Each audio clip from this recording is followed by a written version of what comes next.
It's Sunday, it's 23rd of June 2002, and my visitor today is Walter Siegmund from Connecticut in the States, and he's going to tell us a bit about the early days of Todd-AO. Thank you.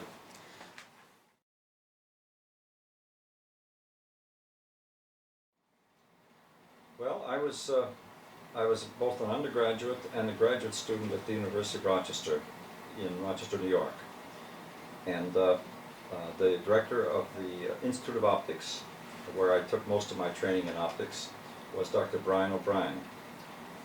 Dr. O'Brien was at that time very much interested in the field of physiological optics, which is the study of the eye. In fact, that was his specialty. And after I finished my doctoral thesis in physics, I was asked to stay on as a postdoctoral assistant. And one of the first things I worked on was a problem in physiological optics, which was an anomaly. There was something peculiar about the fact that with the effect of the eye with flickering light, which incidentally makes it sound like it has something to do with cinema, if you used black and white flickering lights, you would find that when they were in phase, the frequency had to be higher than when they were out of phase in order to eliminate the consciousness of flicker. This was known as the Sherrington effect. It has something to do in which the way in which signals are passed from the eye to the brain. But if you used colors, complementary colors like red and green, then according to the work that was done earlier, the reverse occurred. And this was an anomaly which was not understood and didn't seem to fit anybody's understanding of the process. And so he asked me to look into this problem again, and I worked on it, I guess, some months. I can't remember very well. That was probably 1951 or 52, and we resolved it. It turns out that probably the previous measurements were in error, that if you did it a little more carefully, then it was consistent with the black and white phenomenon, and so there was no so-called reverse or inverse Sherrington effect, which cleaned up the problem. I don't know whether that impressed Dr. O'Brien, but in any case, he was very pleased to have that problem resolved. Then in late 1952, he approached me one day, quite by surprise, and said, well, I'm going to go to American Optical Company in Southbridge, Massachusetts to head up their R&D. Would you be interested in joining me and leaving the university and going there and working for me at American Optical? I said, I'd like to think about it. I thought about it exactly 24 hours, talked with Lois about it. We'd been married then, I guess, a little over 2 years, and I said, I think we should give it a try. He even went so far as to say, look, if it doesn't work out, I will arrange it with the university. You can come back a year from now and just pick up where you left off. But of course it never happened. I stayed in New England, and I'm still in New England. And it was a wonderful opportunity, and one of the first problems we got into was Todd-AO, and then they lead to your second question.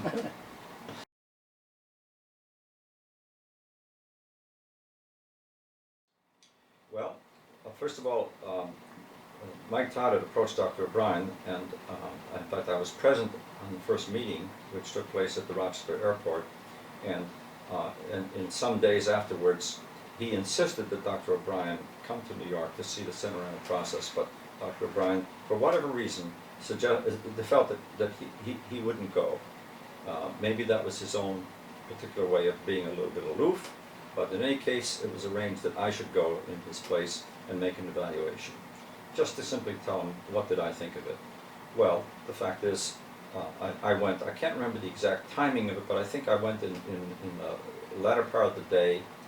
I met with Mike Todd Jr., probably in New York, and then he took me out to one of his friends' houses somewhere outside the city, and then we went back that evening to have a wonderful steak dinner at a famous restaurant whose name I should almost remember, but I can't quite remember, but it's very well known. It's an old restaurant, and they serve nothing but steak and sliced tomatoes, and it's famous for that.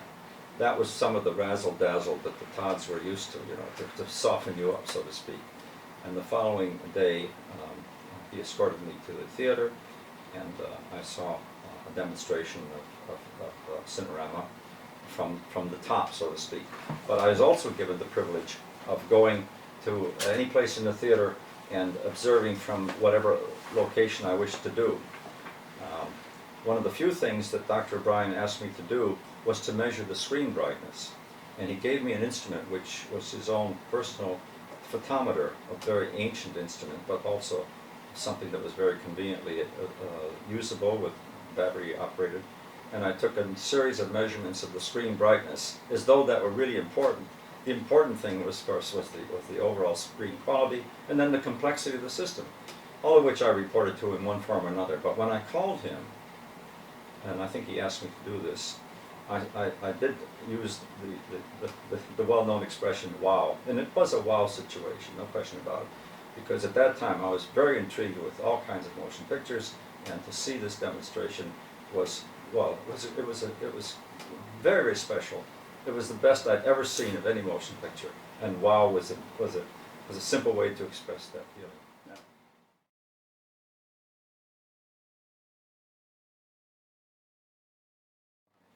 Well, it's getting a little hard to remember, but I remember one of the things that I was asked to do was to lay out the shape of the screen more precisely with respect to the distortions that were contained in the wide-angle Todd-AO lens. Once we knew exactly what they were, it turns out there's a mathematical relationship between the shape of the screen, the position and of the projection lens, and the distortional characteristics of the camera lens, which essentially defines the shape of the screen. But you don't know those parameters until the lens has been completely designed. Well, the lens was designed to try to create the proper depth of screen, which is, I think, of the order of 13 feet or something like that. But we wanted to know what the exact shape should be. And that was it was a geometrical layout, and I remember doing those layouts in the drafting department of American Optical. I mean, because I came with Dr. O'Brien, I was privileged to have sort of a free run of various facilities, and it was a nice way to start in a career is to have, you know, that kind of license to do things. But you know, everything worked very well with respect to the people. Everyone was very cooperative. So to say I worked in their drafting department and laid these screens out. That was it for the shape of the screen. Then the question was, how should the screen in fact be made? Well, we were neophytes about so many things that was being done in motion pictures, and one of them was precisely how were motion picture screens manufactured. But we found out that it was done by embossing plastic with a large number of very, very small concave spherical facets. Well, this worked very well with a flat screen or one which was very, very modestly curved. But our problem was a very deeply curved screen. And if we had used that technology as it was available at the time, here in fact you can see a sample of the screen that we finally developed. But there were problems with that, and I can go into that in a moment. But we recognized that in a deeply curved screen, it would be necessary to modify the facets very, very substantially from those near the center of the screen to those near the edge, in order that light which struck the screen would not bounce straight across the screen and wash out the picture and produce a low contrast picture. So we attempted to devise a series of facets which were tilted in relationship to the distance away from the center of the screen. They would be tilted more and more and more until at the very edge of the screen, so that every facet would return light to the audience and not to the screen. That was the concept. And then the question was, how should it actually be done? What kind of equipment would be made? One of the people at American Optical, who was a member of well, he was actually in the metallurgy department, but he had a close association with the research department, made an extraordinary suggestion. He said that it would be possible to make up the embossing rolls by embossing a piece of wire which the company was making regularly for the manufacture of eyeglass frames, embossing them in such a way that they could be wound onto a drum to form a continuous pattern of slightly changing slant of the facets. Well, that sounded, first of all, it sounded like one of the few ways in which you could do it. And secondly, it sounded like one that we could do ourselves at American Optical and have complete control of the operation, rather than to subcontract this and see how it would work out. It sounded awfully good on paper, but we discovered to our dismay as we went further and further into the process that very minute effects were very pronounced on the screen. And in particular, the repetition of the rolling wheel, which made the embossings, showed up periodically all through the screen, giving a wavy pattern, which lent a texture to the screen that you wish were not there. I mean, a screen should basically be invisible. You should see only the image on the screen. The screen itself should be completely invisible. It should not impose on your vision. Well, we discovered that when we projected still pictures on the screen, that these defects were pretty much lost when you concentrated on the image. But as soon as the image moved relative to the screen, the two separated companies, so to speak, so that any defect in the screen remained fixed while the picture was moving, or vice versa. And it ultimately proved that no matter how well we tried and how hard we tried, we could not make the screen free of these defects, which were intrinsic to the process. And it had to ultimately be abandoned. In place of the highly reflective, faceted screen, we substituted a screen which was made of embossed white material, but with grooves. And the grooves sufficed to prevent light from bouncing from one side to the other, although this is a serious problem in a deeply curved screen. There's always a certain amount of crosstalk or cross illumination, which reduces the contrast of the image. But it was sufficient, at least for the purposes. And it was done very quickly after we found that we could not accomplish the highly reflective faceted screen. And the gain of the screen, which was thereby lower, was acceptable. But we didn't get quite all the things we wanted out of the original screen. I was responsible for the work on the original screen, and it was one of my profound failures not to produce an adequate screen. But by that time, towards the end of that project, I had been transferred to the problem of producing the corrected print. And so someone else took up the issue of the screen, was successful, and therefore we did have a screen material, which was uniquely Todd-AO, and it worked, and it was used for the opening.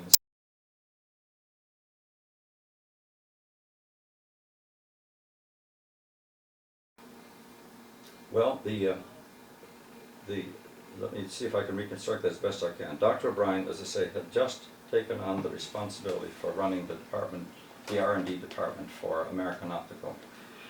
That meant that he inherited a group of scientists and engineers who were already in place, some of whom were suitable for this kind of undertaking, and some of whom were not. They were simply not the type of people that you needed for it. But he also, I think, had pretty much a carte blanche to hire new people, because very, very quickly a number of new people were hired, many of them from the University of Rochester, where optics was being taught almost uniquely in the country. And so we were able to bring in some new people to work on it. But in addition, American Optical was organized not only with the research department at Southbridge, Massachusetts, where the headquarters of the company, but we had marvelous engineering facilities in the plant in Buffalo, New York. These engineers were accustomed to designing optical devices, microscopes and telescopes and binoculars and all this kind of thing. They were ideally suited to manufacturing any kind of optical component that might be needed. In addition, there were optical design experts at Southbridge who were accustomed to working primarily on ophthalmic lenses, eyeglasses basically, but they knew lens design, and therefore they could switch their attention from ophthalmic lenses to compound lenses, which would be necessary for the process. So there was a lot of talent available. Additional talent was being brought in the form of engineers and scientists, and so quite a large group of people were available when this was started. Nevertheless, despite that, the initial work was done in the case of the design of the lens by Dr. Robert E. Hopkins at the University of Rochester Institute of Optics, who had already had a significant amount of experience in wide-angle lens design. He had designed an even wider angle lens for a different kind of a wide-angle screening process years ago, or years before, and so he already had that as background. He knew basically what the approach should be. In addition, there was a certain aspect of the design of the lens which would require an aspheric correcting component at the rear of the lens. And the technology with which an aspheric lens could be produced had been jointly developed by American Optical and the Institute of Optics. In fact, I had worked on that process myself. And so I knew quite a bit about that particular aspect of it, but I wasn't asked to work on that aspect of it. I just knew that existed and that could work. And so Dr. Hopkins, in designing that lens, had the additional freedom to design the lens knowing that it would include one or more aspheric components, which helped correct the lens for all the conditions that were necessary for the best behavior. Strangely enough, the very first optical design was only for the single wide-angle lens with 128 degrees of field of view. Subsequently, other lenses were designed, such as projection lenses and narrower field lenses. Now, in terms of the mechanical design, the work that was done later on the corrective printers made use of some of the talents that were already in place in the research department. A group of design engineers who had been accustomed to designing optical equipment anyway, and all they had to do was get a new set of requirements specified, and they were able to go to work on it. I think specifically of Henry Cole, for example, who was a very, very excellent engineer, physicist who understood the kind of design that was required. Some of the work ultimately was also subcontracted. It wasn't done at the American Optical at all. The most significant thing was the projector. But I'm thinking even of the corrective printing device for which American Optical had the primary responsibility. Even there, some of the electronics was subcontracted because we didn't really have a lot of electronics background in the company. I don't know if that answers your question adequately, but in your opinion, how many people were involved? Well, at one time they talked about 100. I don't know that it was ever reached that number, but it might have reached 50. And as far as names are concerned, well, they're beginning to fade a little bit. But I already mentioned Henry Cole as an engineer who worked on the printer.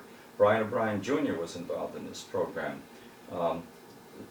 George Simpson, a very good friend of mine who has just passed away, was very much involved in that program.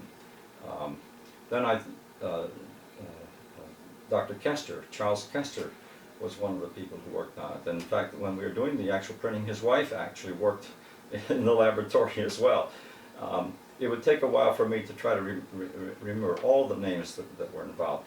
But as I say, it involved a team of people at Southbridge and also at Buffalo, where, as I say, they already had a branch of the company set up for instrument work. The camera itself was a very specialized technology, and after working with a couple of old cameras that were found in the archive, so to speak, a new camera was designed and developed by the Mitchell Camera Company, and that became the mainstay for the camera itself. But we were not in a position to contribute technology for that. Mitchell was, after all, the world expert in that area. Just a matter of getting him to commit to making cameras on a timely basis. The projector, of course, represents a wonderful story all by itself, and the coordination of the projector design was done again through the instrument division at Buffalo, New York, where Mr. William Peck, who became my boss years later, was the person who coordinated that work with the Philips company of Eindhoven. And Mr. Plata was the engineer at the Philips company who was responsible for that wonderful piece of equipment that you see behind me.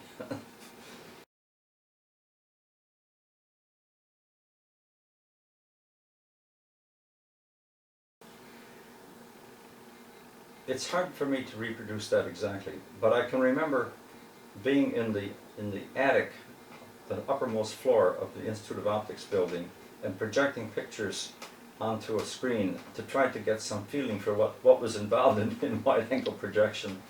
And there was there was a feeling at the very beginning, how would we deal with the distortions of such a wide-angle system? How did we understand what was happening in Cinerama? And there was some confusion there, I think, originally, until Dr. O'Brien pointed out to us, and I give him credit for that, and I realize that he also got a patent on the concept.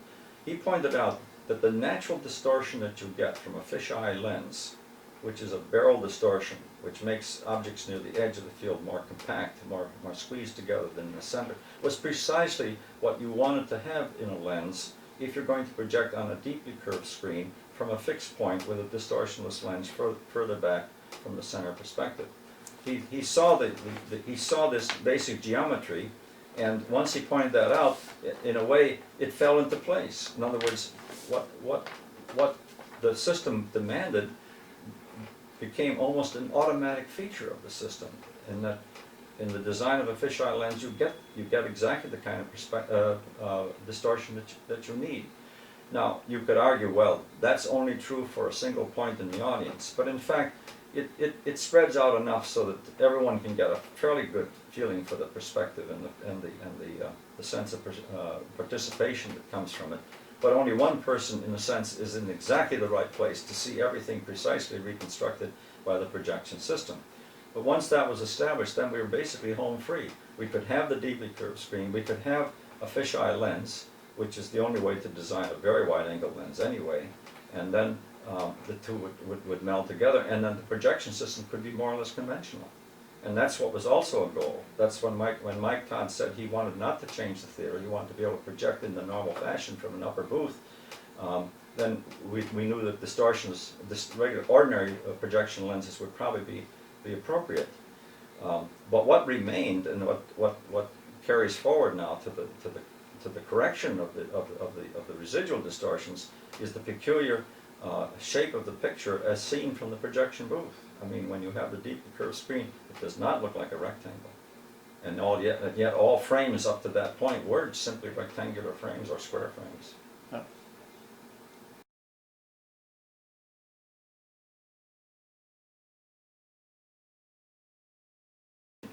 It seems to me that there were certain parameters which more or less were expected. Something like a 2-to-1 ratio between width to height. It had to do with the width of a stage and the height of a proceeding march, in which the screen in general would have to pass under the proceeding march, not to project too far into the theater. So there were some parameters that were dictated by theater shapes, but we knew that the wings of the screen would extend well beyond the proscenium in order to get the width. And also there may have been some sensation that, or sense that a 2-to-1 or approximately a 2-to-1 aspect ratio was reasonably favorable from the point of view of vision. It was not slot-shaped as Cinerama later became. I'm not Cinerama, but the CinemaScope. The CinemaScope was kind of a slot-shaped image. This was a more appropriate rectangle to begin with. And then the question was, how much film did you want to devote to this? In fact, what was the film to be anyway? Yeah, I think it was quite early on that a decision was made that in order to establish a new standard of sharpness for a large picture, we needed to have more real estate on the film. It had to be bigger. So how could it be made bigger? Merely through width. And since many different widths have been used in the past, this was probably dictated, and I'm not sure quite how this is done, by the existence of some 65mm equipment that allowed us to have a chance to demonstrate some concepts early on by digging up this old equipment and reusing it. I remember we found a series of projectors for 65mm film made by the German company Zinnemann. We found a 65mm camera made for the Thomas color process, which had about an 8-hole pull down but could be modified to a 5-hole pull down. 5 was established by the width and height parameters that I just mentioned, something like a 2-to-1 ratio. 4 holes would not have been enough. That's the standard for the Academy film, 35mm film. But 6 holes would have been excessive and would have cost that much more in film. So 5 was the compromise made. How all of this was done, I'm not sure. I don't think it was done necessarily in committee. I think it was done by a group of people just getting together and saying, this is rational, why don't we go with it? And at a much later time, it was decided the 65 millimeter film would not provide enough space for the soundtracks, which were to be 6 magnetic soundtracks. So it became obvious, or not necessarily obvious, but it seemed reasonable to extend the film width to 70 millimeters for the release print to carry the soundtracks. But there was no need to put 70 millimeter in the camera, because you don't put the soundtracks in the camera, you put them on later. And so 65 continued to be used in the camera, 70 millimeter in the projector. And again, it's partly dictated by the availability of some 65 millimeter equipment. If someone had said, well, why don't we make it 62 and a half? Well, then you would start from scratch. It would be ridiculous. There might have been some other sizes around, but we didn't know of them. And somebody in the system must have known about this existing material. Some of it I've been reading lately, that this equipment was still stored away in the archive somewhere in Hollywood, and it was dug up.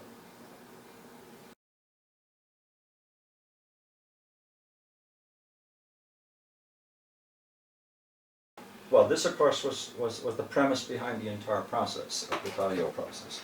Was that Cinerama made a magnificent showing of a wide-angle system, but it didn't have the versatility to begin with for storytelling, which is one aspect of it. But the worst aspect of it was that it used up a tremendous number of seats in the theater. It was a very costly installation, required 3 projection booths, which at that time had to be manned separately.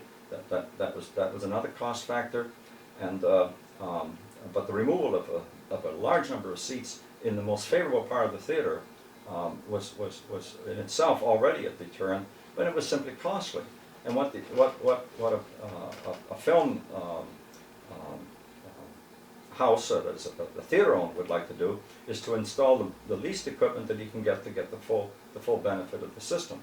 And the upper booth was available. It was built in. It's an expensive thing to do anyway because of all the insulation and the safety factors that have to be taken into account. And but the screen might not be that big an expense, although he would have to install additional sound equipment. But with those changes, he would be in business in his own theater as quickly as possible and with the least cost, which is a big factor for him.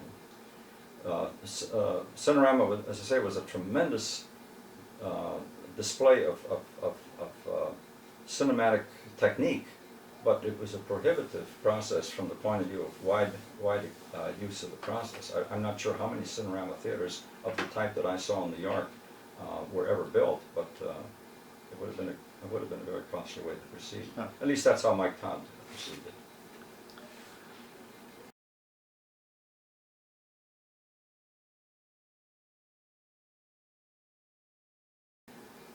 Dr. O'Brien was a scientist who was very precise in his scientific work, had earned a reputation in 3 areas. He had worked in the area of nutrition, in vitamin D supplements, especially for children, using ultraviolet light. Had done a magnificent job there. And he was also an expert in vision, but he actually had trained as an electrical engineer, and he knew engineering extremely well.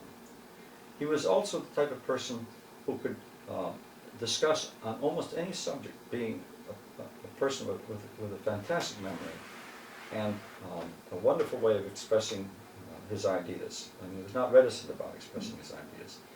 If anyone brought up a subject, he could almost invariably add some new element to the discussion. So he was a great teacher. He was a very effective scientist. He was a good organizer. Dr. Brien loved, in my opinion, field work, where he would take a group of people out and do a project at some distance away from the school or away from his home base. One of the areas was in studying the distribution of ozone in the atmosphere, which he attempted to do in 1937 by attaching a spectrograph to what was then the highest achievable altitude using a helium-filled balloon. Well, there were some failures involved with that, and he never got the information. But in 1948, when new kinds of balloon technology came along, he was anxious to renew those measurements, and we in fact brought home the necessary data from which he could conclude that in fact most of the ozone was higher than the maximum altitude that the balloon could achieve. He made a tremendous contribution in World War II, working with a team of people to work in the field of night vision, using technology which is now obsolete, totally obsolete, but at the time was the best that was available. And for that he received, I think, the Medal of Merit from the American government for having done such a magnificent job. Again, working with a team of people, perhaps as many as 50, both students and teachers, who were reconfigured, you know, to do this kind of background work. And I was one of them as a student at that time, working in that field. But let me also say that as well as being a good scientist and a good manager, he was also more of a showman than he might be willing to admit. He liked to present his material in an effective way. He was not just a typical, let's say, college lecturer who would tell what he had to tell in a dry manner. He had a way of making it exciting. And when I think when he recognized this in Mike Todd, he realized that he and Todd could actually get along very well, because they had some of that same interest. Now, Todd was much more of a showman than Dr. Brien was, and much more aggressive, but they recognized that, I think, this talent in each other. I enjoyed working for him enormously. He was a great person to work for. He also did something which I can only just touch on briefly. He introduced the field of fiber optics in the United States of America. Now, you might say, is that possible? Yes, it is. It's a long story, and it's a separate story, but you can say that almost as a quirk, he brought fiber optics with him when we came to American Optical, and a few years later it began to be developed, and it's still going very strong at what was now the offshoot from American Optical, with what you might say the heritage that was developed as early as 1954 under Dr. O'Brien's tutelage.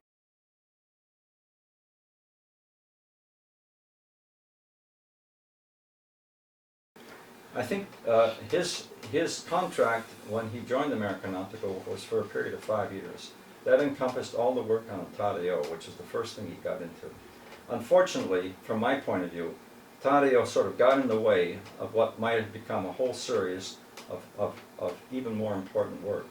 It just seemed so exciting at the time that essentially everything was dropped in favor of getting that job done as quickly as possible, because of its apparent enormous potential for profit for the company. The fact that it didn't achieve that, I think, was a problem for Dr. O'Brien and a problem for the company. And my understanding is that he elected to complete his 5-year period under which his 5-year period of contract, and then essentially take up what might have been his severance from American Optical after the 5 years. In fact, in the last 1 or 2 years, he was not very active in the company, but he did consult later on in the field of fiber optics, and perhaps some other areas, but I happen to be familiar with his consulting in the field of fiber optics. Okay. But he then became very active in government work, and did that for the rest of his active life.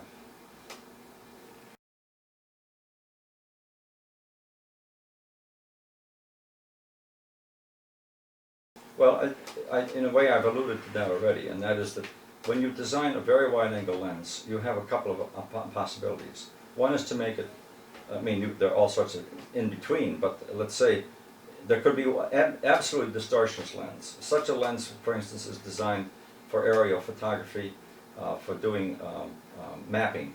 You have, let's say, a 90-degree field of view with a distortionless lens, because you want the image to be an exact reproduction of what it views on the ground.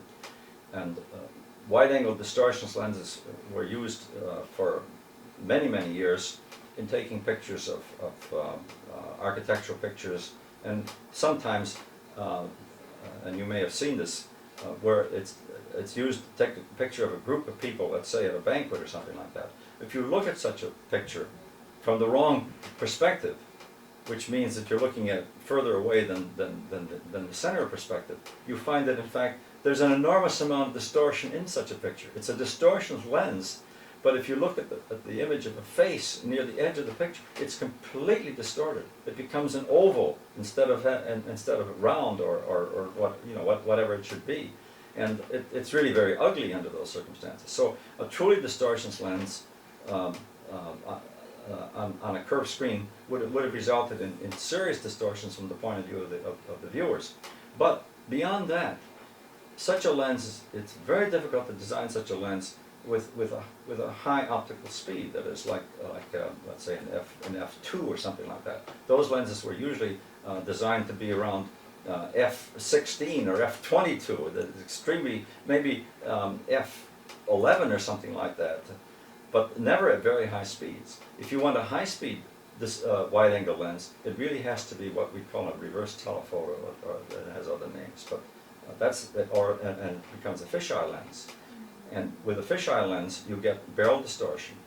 And we worried about that. We said, what are we going to do about the barrel distortion? As I said earlier, Dr. Brien finally realized that you want some barrel distortion in order to take care of the deeply curved screen in conjunction with a distortionist projection lens.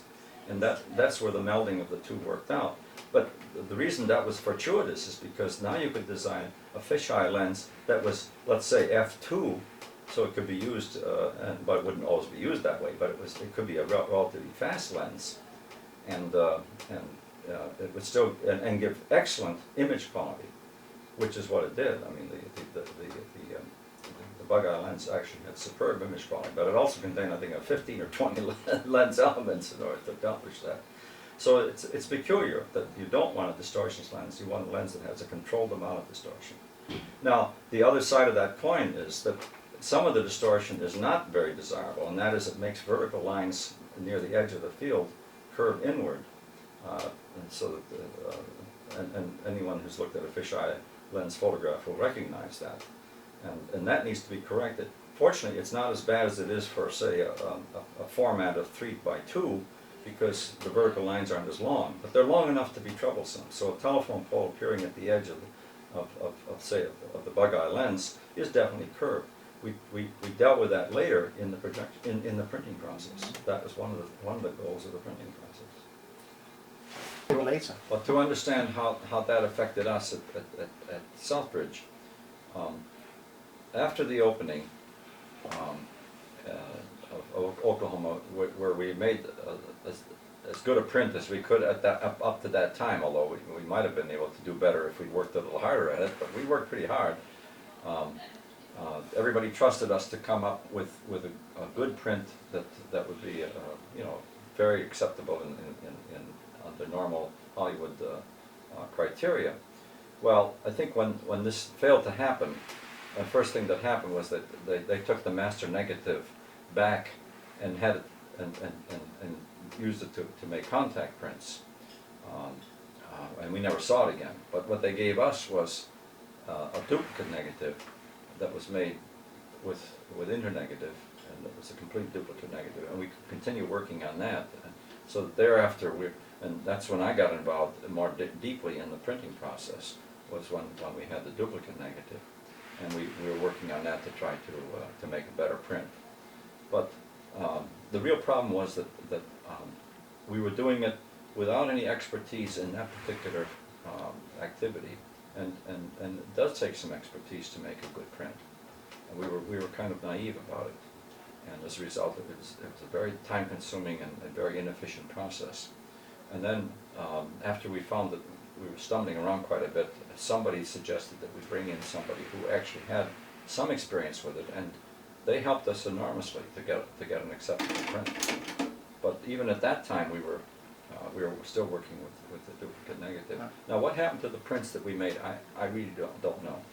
At one point, after we worked on a duplicate negative, or I mean not a duplicate print, but a duplicate negative in the prints that we made, after a period of about, I don't know, 6 months of that, I dropped out of it. I went back to Southbridge, and that was it as far as the basic process is concerned. But actually, when I got back to Southbridge, I undertook this other activity that I mentioned to you, using the optical solution to the distortion question. And I did that on my own, really, without getting too many people involved, because I wasn't sure it would work. And but it did, and it looked like an interesting solution.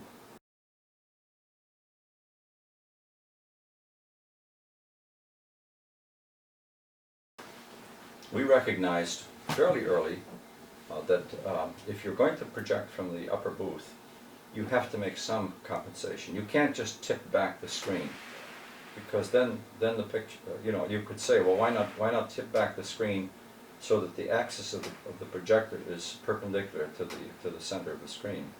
Well, that would mean tipping it back as much as 20 or 25 degrees, and so the image as seen from the orchestra part of the theater would look ridiculous.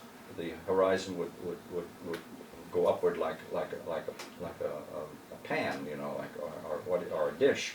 So that wouldn't work very well. You want the horizon to appear level, at least from the point of view of a major part of the audience in the orchestra of the theater. If people up in the balcony have to look at a line which isn't particularly straight, they may make an accommodation for it, but in any case, you have to decide where you want your best picture. And the decision was made. We wanted to look a little bit like Cinerama, which meant that the horizon was straight for people sitting on the floor level or the orchestra level, and that was another way of looking at the question.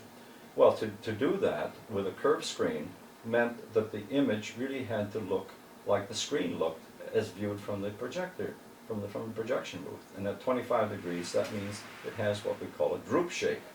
I mean, it looks like an upside-down smile, and it's substantial. The curvature is substantial. If you project an ordinary contact print onto a deeply curved screen, in which the axis of the screen, I mean the elevation of the screen is strictly vertical or plumb, then you would get an enormously curved horizon on that screen.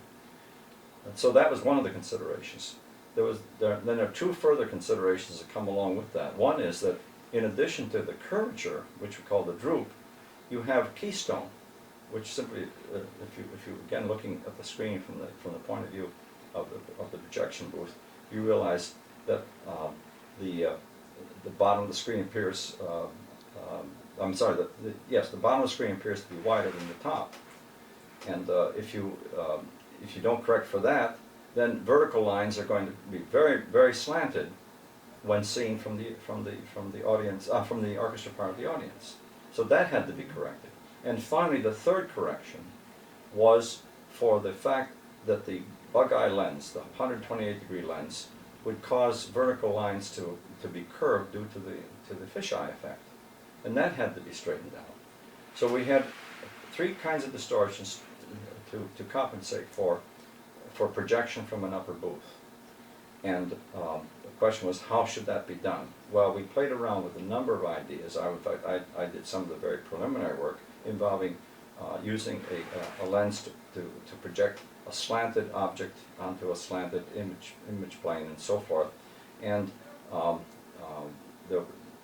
and also another way of correcting the distortion due to the curvature of the 128-degree lens, of having a curved negative projected onto a curved print, sufficiently steeply curved, using just the geometry of the projection lens. Unfortunately, none of these things could be combined into one operation by simple projection. It took something more than that. And after playing around with some ideas, we hit on the idea that we would project each line element of the negative onto the print film under slightly different conditions, which meant the magnification of that element, at each line element, or each slit element, if you like. And the way in which you change the magnification is by moving the projection lens back along its axis, back and forth, to either enlarge or reduce the size of the image for that particular line element at that particular instant. And so we had a cam-driven relay lens or imaging lens in synchronism with the motion of the film, so that each line element of the film was treated slightly differently. And in that way you could correct keystone, you could correct the barrel distortion, as we call it, and you could correct the barrel distortion not just for one lens with the bug-eye lens, but also for an intermediate lens, which was half that field, 64 degrees, which also had barrel distortion. So you have, in fact,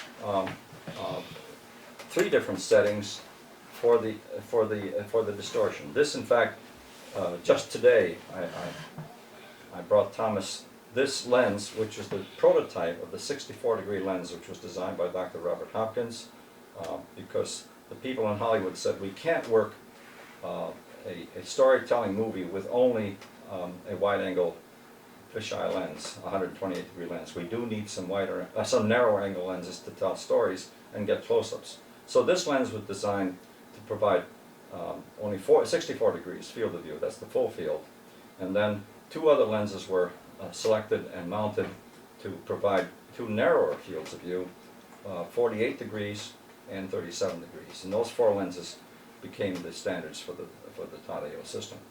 Regrettably, despite the fact that the whole system was supposed to resemble Cinerama with its 146-degree field, the Hollywood directors decided that this was unusable for storytelling purposes, and practically every scene subsequently done in Todd-AO was done with the narrow field lenses. So you might say the system was compromised almost from day one, but I shouldn't call it compromised in the sense that it wasn't an effective way of making movies. It's just that it wasn't what we thought we were doing. We thought we were reproducing Cinerama, and what we're doing is putting more conventional pictures on a very wide screen. But that still required that we develop the droop process, the droop correction process, because of the requirement to project downward at, say, 20 or 25 degrees. Now, how was that actually accomplished? I've given you some idea. You do it by imaging one line at a time, but in a continuous fashion, each line being slightly different from its neighboring line for the full frame, and then you start over again. In other words, the cam moves continuously from across while one frame is being printed, and then it resets itself and starts over again with the next frame. And so the thing clunks along, moving the lens back and forth for every single frame. And the trick was to make this run fast enough to make a practical printing process.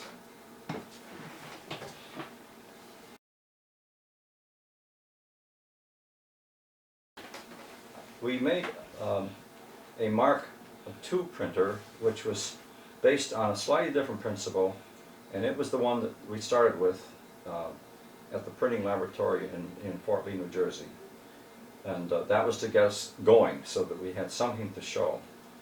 Meanwhile, in Southbridge, 3 Mark III printers were being prepared, and they were going to be run about 6 times faster, I think, than the Mark II printer. The Mark I printer was strictly an experimental unit that was never used for the printing of any part of the films that were shown.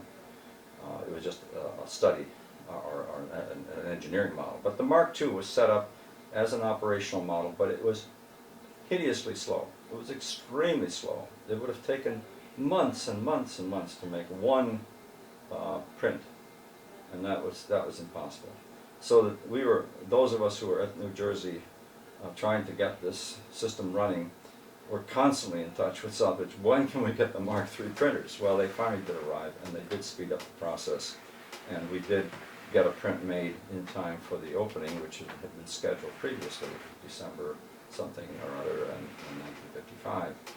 But I like to tell the story that what I probably would have done, since I happened to be the person, and perhaps with somebody else with me, who actually drove that print from the New Jersey laboratory down to the Rivoli Theatre, I would have done the whole system a great favor if I'd stopped in the middle of the George Washington Bridge and taken that print and thrown it over the edge and told them, hey, there is no such print.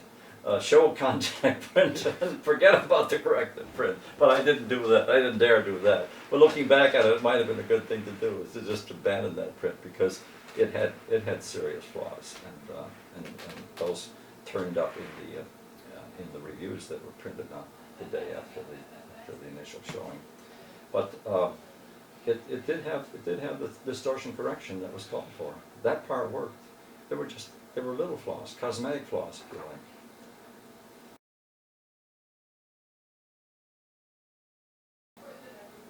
It's vague in my mind now whether I attended the morning showing or not. There was a morning showing on a Monday morning for the professionals and for the reviewers, which incidentally was unheard of. To get people to review a motion picture in the morning was an insult. They should have been shown the movie in the comfort of an evening, which is more or less traditional, but someone decided to do it on a Monday morning. I think I might have been there for that. I'm not even sure I can remember. I know that I was there for the official showing to a black tie evening crowd. You'll have to tell me when in December that was. I know it was December 1955. It was October 15th. Was it October 15th? Yeah. I thought it was in December. Well, that shows you my memory's getting sloppy on that score. But I do remember attending that, and it was a great event in that regard. But to say the flaws in the films were in the print were embarrassing.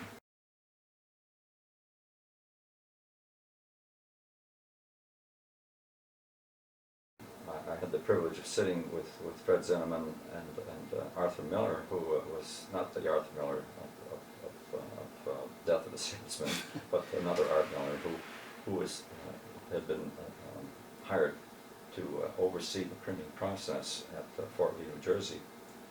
And the three of us sat there together watching the film, and Fred Zinnemann really was very unhappy with seeing some of the glitches in the film. He said to Art, "How could you deliver me a film like that?" or words to that effect. And there was no good answer for it.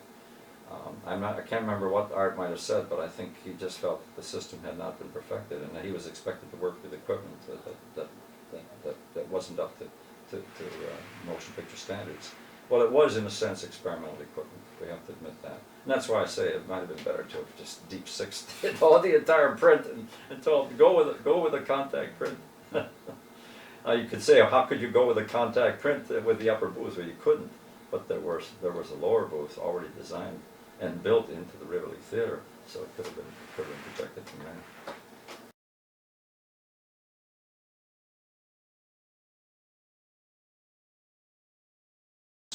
I don't. I'm sorry to say, I have no idea what became of the system after that. I simply, as I said, I was working on getting additional prints made after the initial Oklahoma print, and then at some point decided that there should be other people involved in this. I think we turned it over to people with more professional experience.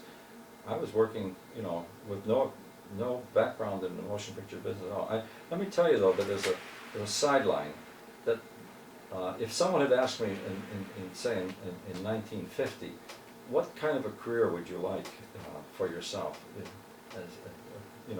eventually, I would have said, I would like to have been an optical expert in the motion picture business. I would like to have been.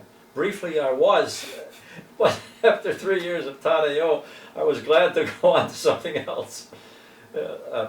If we'd been more successful, maybe I would have wanted to further that activity. But I had very little contact with the motion picture business after that. I moved on to some other activities, including how to make gradient power eyeglasses and things like that, which were more in line with the company. And then, as I mentioned, Dr. Brien had started the idea of fiber optics, and I actually moved into that and spent the rest of my career in fiber optics.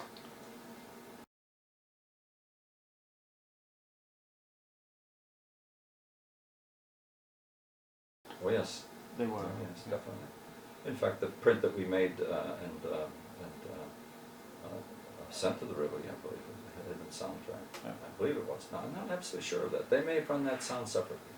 I take that back because I don't know when they would have striked it, I have to tell you.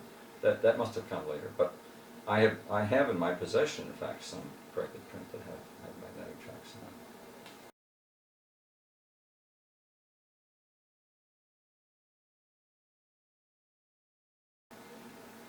I'm just guessing, and it is really guessing, that maybe that first release was done with separate sound, because I don't think there was time enough to get the film striped and recorded, because we were delivering it virtually at the last minute out of the laboratory. Yeah. So they probably made other arrangements for the sound at that time. But subsequently, I know that was done, because I say I have samples of such striped prints. But then, again, I have to repeat myself, I sort of lost track of the whole process after that. And Brien Jr. could probably give you more information about that, because he stayed with it a lot closer than I did, including, of course, working with Mike Todd on Early Days, which I didn't do at all. I had no further contact with Mike Todd at all.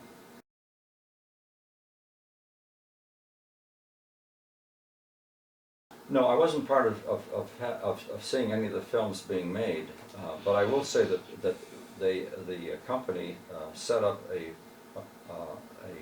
theater in Buffalo, New York, so that it would be near the plant where a lot of these components were being made and could be tested. We also had a half-scale theater, so to speak, at Southbridge in our own research laboratory. We set up a half-size screen, but the full-size screen was built in a small theater that had gone, that was no longer being used. I've forgotten the name of it. The Regent Theatre. Regent, that's right, that's correct. The Regent Theatre in Buffalo, quite right. And it had a full-size screen, which, as I remember, might have been made of plywood and painted white. That's what I suspected it was. But it was a place where they could make a demonstration, and of course they had a facility set up in Hollywood as well for a screening room. But so the experiments could be run nearby rather than sending them out to Hollywood.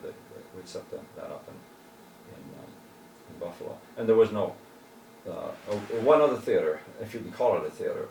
We set up our screen testing facility in the powerhouse of the American Optical Company. It was the only very large room that could take a 50-foot screen in the entire plant, and it could only be done at night because the powerhouse had windows on all sides, so it was hopeless. And I, because I was responsible for developing the screen, often had to run the Zinnemann projector with test films to test the screen in that facility. Rather interesting. The old Zinnemann projectors were remarkable, though. Even though they were very simple compared with this Philips projector. They looked like they were made of a Lego set. They were very simplified projectors, but they ran. And then we also experimented with various arc lamps, because again, one of the hopes for the system was to get the screen very bright, because certainly the Cinerama screen was very bright with 3 separate arc lamps, illuminating the screen. Made it for a very bright screen, based on my measurements in 1953 or whatever it was, or 52. 52. 52. That's right. We are approaching the 50th anniversary. September 30, correct. 1950. That was the premiere. Exactly.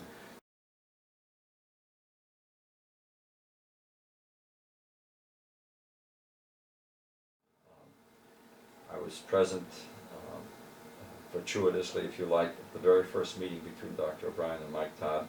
He flew up from New York to the Rochester airport.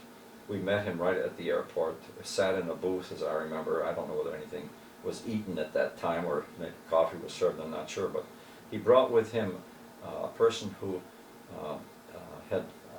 he had found, who supposedly had some expertise in the motion picture field, but dropped out of the picture rather quickly. His name is Warren Millay, and he had helped Dr. Brien, I think, maybe get in touch with helped Mike Todd get in touch with Dr. Brien. I'm not quite sure, but the point is that he really didn't have anything to contribute after American Optical got into the picture. So I don't think I ever even saw him again. I might have seen him on one other occasion or something like that. He sort of dropped out of the picture, but there were the 4 of us together at that time, and I was there primarily as an observer. It was a discussion between Mike Todd and Dr. O'Brien.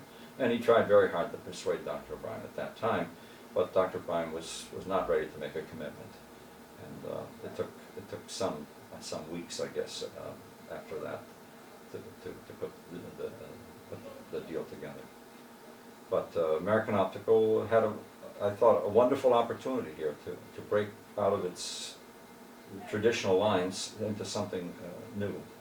They had tried to enter the field of television, believe it or not, at an earlier time, projection television, but they were ahead of their time. Now projection television is really quite common, but they were just maybe 20 years ahead of their time or so, but they really worked very hard at producing projection television.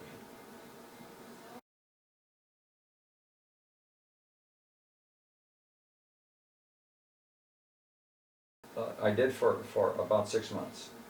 I continued to work at the printing laboratory in New Jersey. And incidentally, I might just explain that the reason the printing laboratory was built was actually created out of some vacant space was that the film had to be processed, and it was processed at the Consolidated Film Laboratories, which are also in New Jersey, which is just a couple blocks away. And Art Miller used to run the Consolidated Film Laboratories, but he left there to be in charge of the printing of Oklahoma. But even before it was completed, I think I believe Art took a job with Do Art Laboratories in New York, which is another film laboratory that was downtown in Manhattan. And so towards the end of the period when Oklahoma was being printed, Art was only there sort of as an advisor. So we had to sort of pick up the slack on that. And it was mostly Brien O'Brien Jr. and myself who were responsible for getting the printing done. And I stayed on, as I say, working with the duplicate negative for a period of some months, trying to get a better print than we had been able to get for the original opening, because people were beginning to talk about other theaters for which prints were needed. But the whole process, say, was cumbersome and slow, and a different solution was really called for.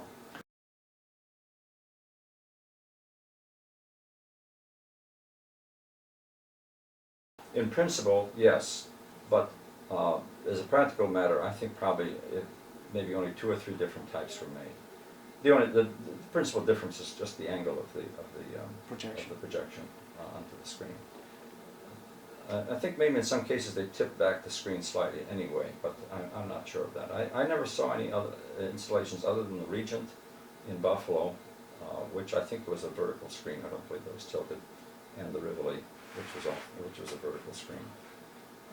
As I said, basically lost track of it. About when would that have been? We're talking about sometime towards the middle to the end of 1956. Yeah.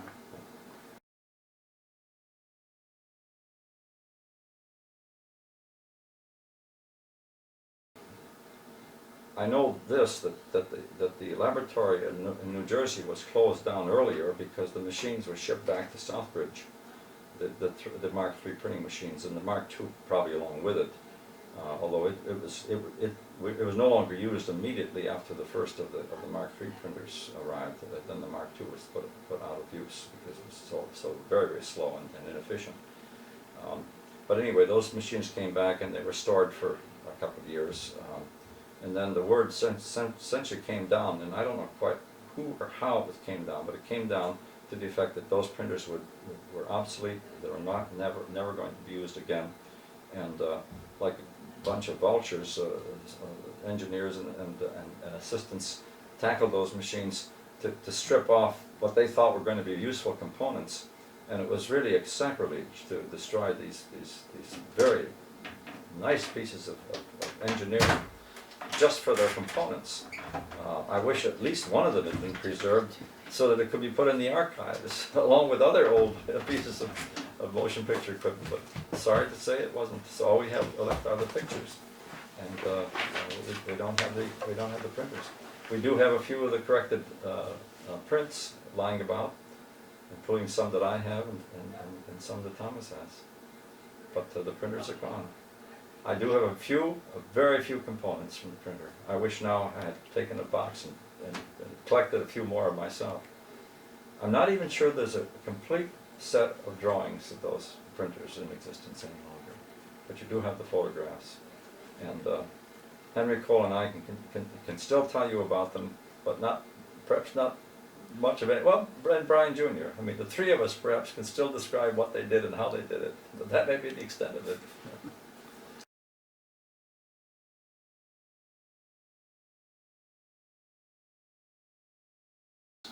Yes, I do. But Fred, I thought of Fred as being primarily responsible for sound, and I can only say that an unusual. At one time, we were in Hollywood, in Los Angeles, and a group of us went to visit the Ampex Corporation, who were responsible for the sound system initially.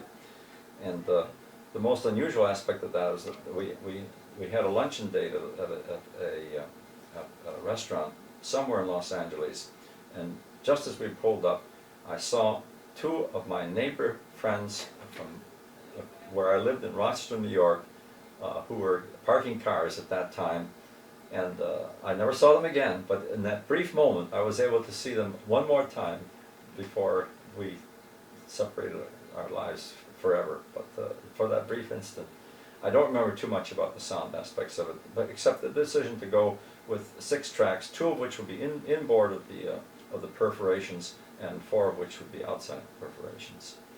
And of course, that whole concept of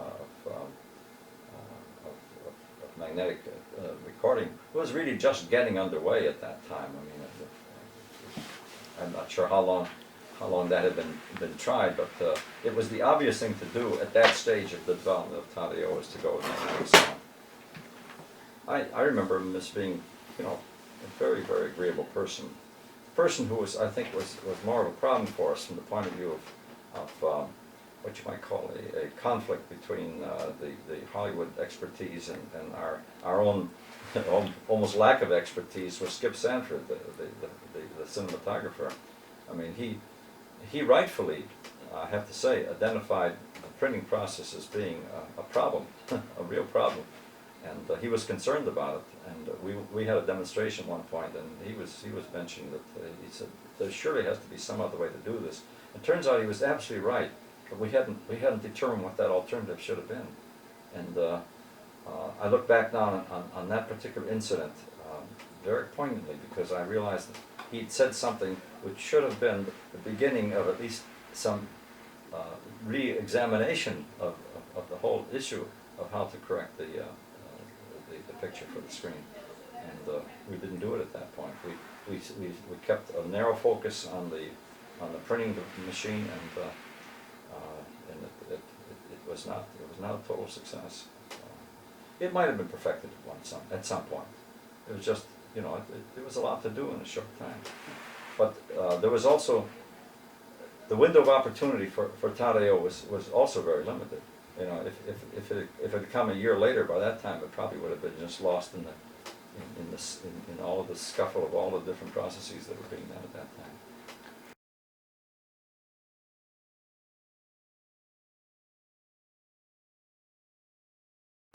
I don't think so, okay. But I saw some demonstrations, or more limited demonstrations, when I was in Hollywood briefly in 1954. It turns out that year both the Optical Society and the Society of Motion Picture and Television Engineers were meeting in consecutive weeks, and I was able to go out there for both meetings. And during that time, I think I saw some demonstrations. Some shots in the screening room at MGM, which was being used as the studio for Oklahoma. But it's a bit vague in my mind. It didn't make any. The only impression I got at the time was it probably had the most comfortable seats in any theater that I ever sat in. It was in those screening rooms, or in that screening room at MGM, and not surprisingly, you know.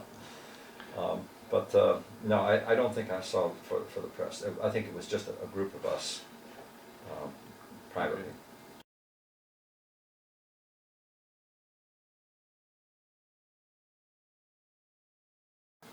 We were so engrossed in trying to solve the problem of the corrected print that I think it was hard to become disassociated with that. We were working with a difficult process without the experience of this whole business.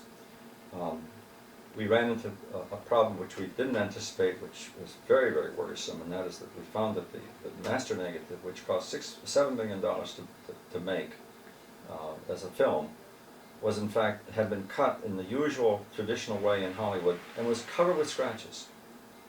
And that's made no difference in the world in the contact print, because those scratches were wiped out by the diffusion of that process. But when we made our projection print, every single scratch showed. And it was just, it was suddenly a disaster. And we had to very hurriedly have a machine designed to coat the negative with a layer of lacquer to try to hide those scratches. And that wasn't completely successful even then. So we were wrapped up in this kind of crisis of getting the film lacquered and then printed and so forth, working up against the deadline. I don't think we actually were psychologically attuned to the idea of being able to step back and say, now what do we think of this whole thing? Those of us who were involved in the printing were, of course, I think we were, I not speak for myself only, were very, very, can I say, exasperated by the limitations that we had imposed on the thing. I mean, that I told you that scene with Aunt Eller that was off by 40 magenta or something like that. I mean, what a horrible thing this was to see in the Rivoli Theatre, which had been completely rebuilt to produce the perfect projection situation. And there it was, you know. It was our fault. We had made a serious mistake, and it was just. And then there were all these cosmetic defects. Now, did the film have impact for us anyway? I think we had seen it so many times in making the various prints, you know, trying to get a good print. We'd seen it so many times, it was highly diluted by that time. On the other hand, when I saw it Around the World in 80 Days, which I hadn't seen anything of, I was very much impressed. Around the World in 80 Days was a masterpiece of filmmaking, I feel, both in the humor that was involved. It was technologically very good. I mean, it's as good as the process could be. It was projected in the Rivoli Theatre from the lower booth, and it was a magnificent presentation. Everything clicked on the presentation of Around the World in 80 Days. And then I think Mike Todd's innovation of using all those the cameo actors and then putting all the titles at the end was also a masterpiece. The man obviously had an incredible imagination and was willing to break with the tradition of Hollywood very effectively. He must have walked away from that saying, "I really showed him how it was to be done. I really showed him." And but I never knew him at that. I mean, I never saw him at that time, so I don't know what he might have said. But it was really a great success, no question about it. And that had that impact. I saw some others too, but I can't tell you. I think wasn't Porgy and Bess done in Todd-AO? I think it was. I saw that in Baltimore, and it was very good. It was very good.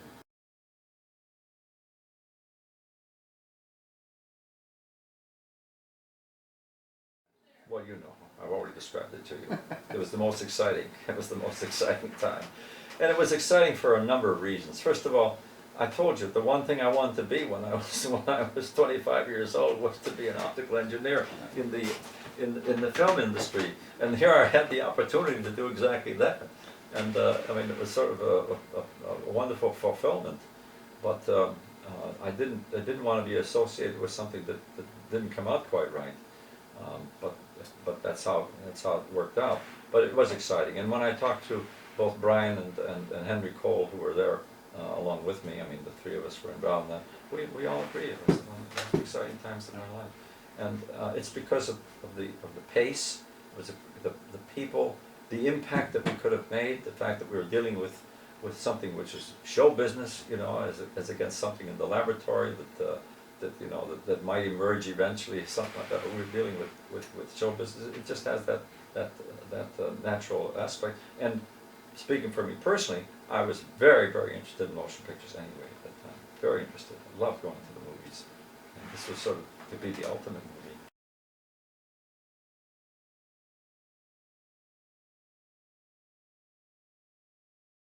Oh, it's fun. I enjoy it. I enjoy it. And I may not tell the same story every time, but it's pretty much the same, and I think you've heard much of it before. No, let's say I was disappointed because it lacked the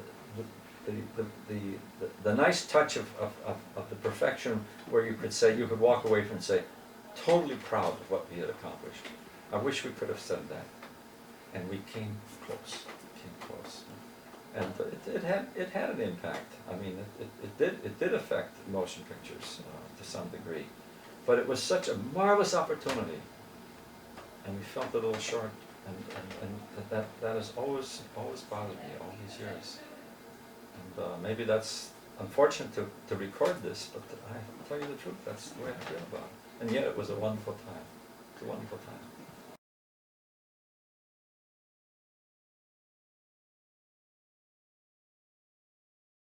Well, I think I would add this, Thomas, and that is that it was incredible to me to find out that there was someone like yourself who had as much interest in this as you have. And you know, I'm glad to have been able to work with you and give you some of my personal recollections and my personal artifacts that I saved from the process, basically, and for you to bring me back to that period in the discussions that we've had, like the one we've just completed. No, I enjoy talking about it. I just wish I could say it was a total 100% success and it made billions of dollars. You know, it's a multi-billion-dollar thing which people look for these days. But it may well be that the people who make wide film pictures now, and I don't know whether they're still making them in Panavision or other things, but certainly, you know, IMAX was just another order of magnitude more demanding than Todd-AO was. But basically, they solved the same problems in their own way all over again. A big negative, I mean, a big print for high image quality and lots of light and nice wide angles. All the same philosophy was there. They just took it to another degree and very successfully, but perhaps more successfully. But motion pictures, I think, in 1955 or maybe 1952, I might say, motion pictures could have gone completely out of business. Theaters were closing at a tremendous rate, and it was almost a dead issue with television coming in. And Mike Todd saw the opportunity with and his friends with Cinerama, and they brought it back to life.